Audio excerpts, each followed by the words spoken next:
Évangile de Jésus-Christ selon saint Marc. En ce temps-là, parlant à la foule, Jésus disait: Il en est du règne de Dieu comme d'un homme qui jette en terre la semence, nuit et jour. Qu'il dorme ou qu'il se lève, la semence germe et grandit, il ne sait comment. D'elle-même, la terre produit d'abord l'herbe, puis l'épi, enfin le blé, plein l'épi. Et dès que le blé est mûr, il y met la faucille, puisque le temps de la moisson est arrivé. Il disait encore: À quoi allons-nous comparer le règne de Dieu? Par quelle parabole pouvons-nous le représenter? Il est comme une graine de moutarde. Quand on la sème en terre, elle est la plus petite de toutes les semences. Mais quand on l'a semée, elle grandit et dépasse toutes les plantes potagères, et elle étend de longues branches, si bien que les oiseaux du ciel peuvent faire leur nid à son ombre.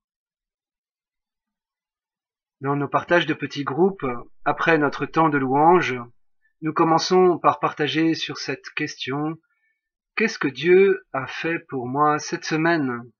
Qu'est-ce que j'ai fait pour Dieu cette semaine? Bien souvent, nous avons du mal à répondre à cette question. Pourquoi? Le règne de Dieu, c'est le règne de l'amour de Dieu. C'est la passion de Jésus. Il dira: quand vous priez, dites que ton règne vienne. Nous avons parfois l'impression que rien ne s'améliore, que les hommes sont toujours aussi égoïstes et méchants et que c'est plutôt le règne du mal qui s'accroît. Jésus a semé par sa vie la semence de la parole de l'amour de Dieu. Elle germe, sa parole germe et grandit en moi et autour de moi, et je ne sais pas comment. C'est le regard de Jésus sur le monde, un regard de bienveillance, un regard de foi, d'amour et d'espérance, et ceci malgré la présence du mal, comparé ailleurs à de l'ivraie ou une mauvaise herbe qui pousse en même temps et que l'on arrachera plus tard. Le règne de Dieu est comme une petite graine de moutarde. Quand on la sème en terre, elle est la plus petite de toutes les semences. Le plus souvent, Dieu vient à travers des petites choses, des petits événements, des petits commencements, comme les 12 apôtres au commencement de l'Église, comme les quelques frères autour de saint François d'Assise, et puis elle grandit et devient si grande. Voir l'œuvre de Dieu dans les petites choses, dans ses commencements au fil des semaines, dans ses germinations humbles à la manière de Jésus. Mais comment partager ce regard de Jésus? Comment voir, comme Jésus, ma vie et le monde autour de moi? De fait, on ne peut pas voir une semence germer. Pour voir la croissance, il faut prendre le temps de ralentir, de s'arrêter. On peut alors faire comme un arrêt sur image sur notre vie et celle du monde qui nous entoure. Mais que faut-il regarder? Jésus nous dit: l'Esprit Saint, votre défenseur, vous rappellera toutes choses. C'est lui qui nous donne de voir ce qui est vraiment important dans l'ordre de la croissance du règne de l'amour dans ma vie et autour de moi. L'Esprit Saint me donne aussi de me souvenir de ce qui a changé et grandi dans l'amour. Il me donne de lire le livre de ma vie et du monde comme le livre de l'amour et de Dieu à l'œuvre, comme parole de Dieu pour moi. Ce texte est à lire en parallèle avec l'évangile de Jean, au chapitre 14. Jésus disait: moi je prierai le Père et il vous donnera un autre défenseur qui sera pour toujours avec vous, l'Esprit de vérité, lui que le monde ne peut pas recevoir car il ne le voit pas et ne le connaît pas. Vous le connaissez car il demeure auprès de vous et il sera en vous. Je ne vous laisserai pas orphelin. Je reviens vers vous, dit Jésus.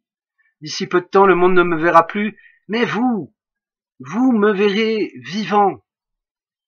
Et vous vivrez aussi. En ce jour-là, vous reconnaîtrez que je suis en mon Père et que vous êtes en moi et moi en vous. Je vous parle ainsi tant que je demeure avec vous. Mais le défenseur, l'Esprit Saint que le Père enverra en mon nom, lui vous enseignera tout et vous fera souvenir de tout ce que je vous ai dit. Le monde le plus souvent ne voit pas l'œuvre de l'Esprit Saint qui se dit dans les signes de l'amour, discret, humble, mais pourtant essentiel pour la vie, qui sont le cœur de la vie. Mais Jésus nous donne un défenseur, son esprit, pour voir le monde à sa manière, avec ses lunettes, et voir l'amour à l'œuvre dans nos vies. Et l'Esprit Saint, l'Esprit de Jésus, c'est-à-dire l'Esprit de vérité, nous enseigne au fond du cœur que c'est Jésus vivant, ressuscité, qui est là et qui se dit, et qui nous parle encore aujourd'hui, bien à l'œuvre. Un coup de téléphone, reçu quand je suis seul et malade, une visite quand je me sentais justement seul, une parole d'encouragement, un geste de partage ou de solidarité que j'ai pu faire ou voir faire, c'est tout petit. Ce n'est pas si important aux yeux du monde. Mais si j'écoute l'enseignement de l'Esprit Saint au fond de moi, de cet esprit de vie, d'amour et de vérité, il me dit que c'est Jésus qui est à l'œuvre, vivant, mais caché, sauf aux yeux de la foi. Et quand, de fait, ces signes ont manqué, c'est que l'amour n'a pas été écouté par moi ou par mes frères. C'est pour cela que relire ensemble nos vies en recherchant ce qui a été signe de l'amour de Dieu à l'œuvre, c'est accueillir et reconnaître Jésus ressuscité dans ma vie et dans la vie de mes frères. C'est un apprentissage qui demande de la patience, du temps, qui demande du silence et le temps de s'arrêter. Il s'agit de se mettre à l'école de l'esprit d'amour. Qu'est-ce que j'ai fait pour Dieu cette semaine? Voilà la deuxième question. Et là encore, nous avons souvent du mal à parler. Les efforts que nous avons faits peuvent parfois nous paraître insignifiants. Alors, souvenons-nous de la parabole de la graine de moutarde.